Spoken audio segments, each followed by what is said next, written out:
Les habitants du sud de Sumba-Est partagent leur temps entre ces rares oasis vraiment fertiles et le tissage des icates. On estime que les premiers mégalithes de Sumba-Est dateraient du XVe ou XVIe siècle, mais la tradition reste toujours vivante. Les 4 piliers du premier tombeau expriment la maison éternelle. Le coq et le canard symbolisent le leadership du clan.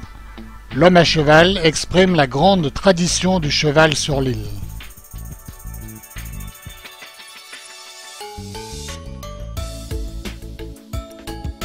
Le crocodile symbolise la gloire triomphante.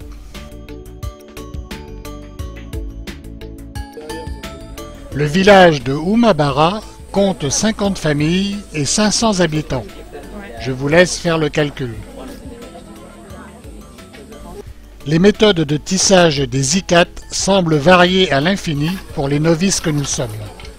Ceux-ci sont plus simples, ce qui n'enlève rien à leur beauté. Nous ne nous lassons pas d'admirer ces ouvrières et ouvriers qui sont d'abord des agriculteurs, ne l'oublions pas.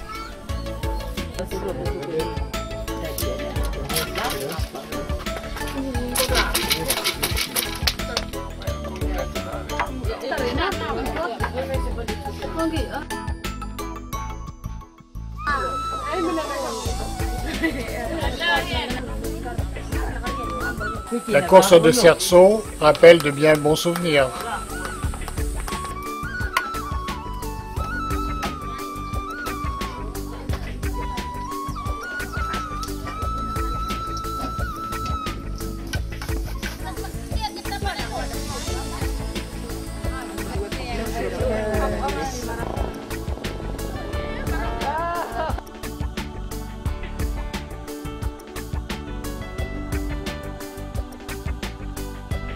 Rende est un village d'aristocrates et ça se voit.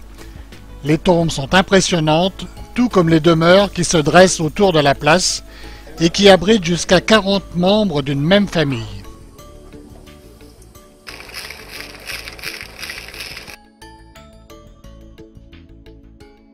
Ce petit palais est la propriété de la famille aristocratique de plus haut rang.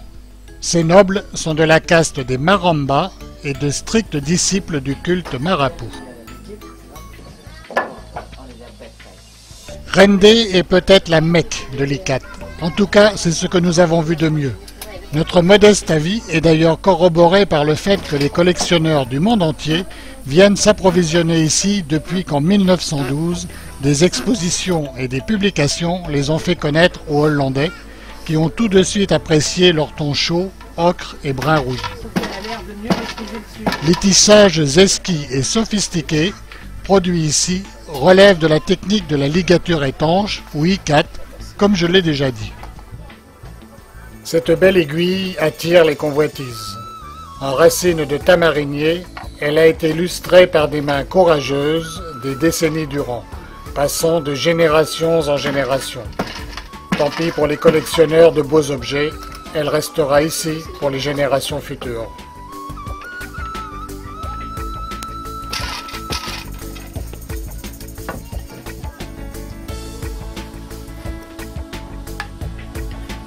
Mais des pièces de tissu plus délicates encore sont obtenues selon un autre procédé nommé paikung.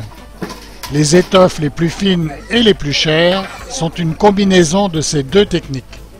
Chacune représente plusieurs mois de travail pour 5 à 6 personnes qui se succèdent sur le même métier.